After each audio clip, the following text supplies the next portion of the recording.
ನಮ್ಮಿಂದ ಏನಾದರೂ ಲಾಭ ಇದೆ ಅಂದರೆ ಮಾತ್ರ ನಮ್ಮ ಜೊತೆಲಿರೋರನ್ನ ನಾವು ತುಂಬ ಜನ ನೋಡಿರ್ತೀವಿ. ನೀವು ಪಡೋ ಕಷ್ಟದಲ್ಲಿ ಭಾಗಿ ಆಗಿರ್ತಾರೋ ಬಿಡ್ತಾರೋ, ನೀವು ಸಂತೋಷವಾಗಿದ್ದರೆ ಅದನ್ನು ನೋಡಿ ಸಹಿಸ್ಕೊಳ್ಳೋಷ್ಟು ಶಕ್ತಿನೂ ಇರಲ್ಲ ಅವರಿಗೆ. ಇದೆಲ್ಲ ಒಂದು ಕಡೆ ಆದರೆ ಇಡೀ ಜಗತ್ತಲ್ಲಿ ಎಲ್ಲ ಟೈಮಲ್ಲೂ ನನ್ನ ಜೊತೆ ಇರ್ತಾರೆ. ಅವರನ್ನು ಅವರೇ ಮರೆತು ಫಸ್ಟ್ ನಿಮ್ಮನ್ನು ಪ್ರಿಯಾರಿಟೈಸ್ ಮಾಡ್ತಾ ಇರ್ತಾರೆ ಅಂದರೆ ಅದು ನಿಮ್ಮ ಅಪ್ಪ ಅಮ್ಮ ಮಾತ್ರ.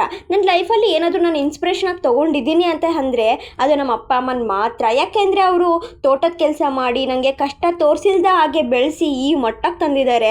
ಎಲ್ಲರೂ ಕೂಡ ಹೊಟ್ಟೆ ಕಿಚ್ಚುಪಟ್ಟು ನಮ್ಮ ಬಗ್ಗೆ ಕೆಟ್ಟದಾಗಿ ಹೇಳಿದಾಗ ಅವರು ಯಾವತ್ತೂ ನಮ್ಮನ್ನು ಕೀಳಾಗಿ ನೋಡಿಲ್ಲ ಮತ್ತು ನಮ್ಮ ಫ್ರೀಡಮ್ನ ಯಾವತ್ತೂ ಕಿತ್ಕೊಂಡಿಲ್ಲ. ಬೇರೆಯವರು ಕೆಟ್ಟದಾಗಿ ಹೇಳಿರೋದನ್ನು ನಮ್ಮ ಹತ್ರ ಹೇಳೋಕ್ಕಾಗದೆ ಬಿಡೋಕ್ಕಾಗದೆ ಅದನ್ನು ಮನಸ್ಸಲ್ಲೇ ಇಟ್ಕೊಂಡು ಇನ್ನೂ ನಮಗೆ ಜಾಸ್ತಿ ಫ್ರೀಡಮ್ ಕೊಟ್ಟು ಇನ್ನೂ ಜಾಸ್ತಿ ಪ್ರೀತಿ ಕೊಟ್ಟು ಸಪೋರ್ಟ್ ಮಾಡಿದರು. ಎಸ್, ನಮ್ಮಮ್ಮ ನನಗೆ ತುಂಬ ಬೈಬೋದು, ಆದರೆ ಅದು ನನ್ನ ಇನ್ಸ್ಪಿರೇಷನ್ ಆಗಲಿ ಅಂತ, ಅದು ನನ್ನ ವೀಕ್ನೆಸ್ ಆಗಬಾರ್ದು ಅಂತ ಅಲ್ಲ. ಅಯ್ಯೋ ಈ ಹೆಣ್ಮಕ್ಳು ಮದುವೆ ಮಾಡಿ ಕಳಿಸು, ಏನು ಓದಿಸ್ತೀಯಾ, ಮನೆ ಕೊಟ್ಟು ಮನೆಗೆ ಹೋಗೋರು ಅಂತ ಅಂದೋರು ಮುಂದೆ ಓದಿಸಿದ್ರು. ಆಮೇಲೆ ಅವರೆಲ್ಲ ನಾವು ಆ ಥರ ಓದಿಸ್ಬೇಕಿತ್ತು ಅಂತ ಅಂದ್ಕೊಂಡ್ರು. ಇರೋ ನನ್ನ ಹೆಣ್ಮಕ್ಳನ್ನ ಯಾಕೆ ಗಂಡು ಮಕ್ಳು ಥರ ಸಾಕಬಾರ್ದು ಅಂತ ಸಾಕಿದ್ರು. ಇಷ್ಟೆಲ್ಲ ಹೇಳೋ ನಾನು ಜಗಳ ಮಾಡಲ್ಲ ಅಂದ್ಕೊಂಡಿದ್ದೀರಾ? ನಾನಂತೂ ಪ್ರತಿಯೊಂದಕ್ಕೂ ಜಗಳ ಮಾಡ್ತೀನಿ. ಪ್ರೀತಿ ಇರೋ ಕಡೆ ಜಗಳ ಇರುತ್ತೆ ಅಂತ ಗೊತ್ತಲ್ವಾ?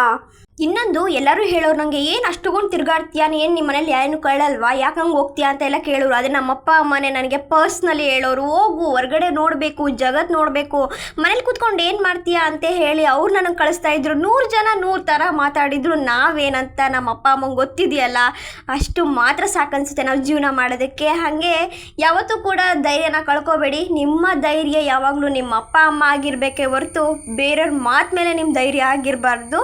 ಎಸ್, ಯಾರು ಏನೇ ಅಂದರೂ ಕೂಡ ನಿಮ್ಮ ತನ ಬಿಟ್ಟು ನೀವು ಯಾವತ್ತೂ ಬದುಕಬೇಡಿ ಅಂತ ಹೇಳ್ತಾ ನಿಮ್ಮ ಥಾಟ್ಸ್ ಆಫ್ ಅನ್ನೋ ನೆಕ್ಸ್ಟ್ ಲಾಗಲ್ಲಿ ಸಿಗ್ತಾರೆ. ಅಲ್ಲಿವರೆಗೂ ವೆಯ್ಟ್ ಮಾಡ್ತಾ ಇರಿ. ಆ್ಯಂಡ್ ಈ ಮಾತುಗಳನ್ನ ತುಂಬ ದಿನದಿಂದ ಹೇಳಬೇಕು ಅಂತ ಅಂದ್ಕೊಂಡಿದ್ದೆ. ಸೊ ಆ ಕಾಲ ಇವತ್ತು ಬಂದಿದೆ. Then thank you, love you, bye, take care.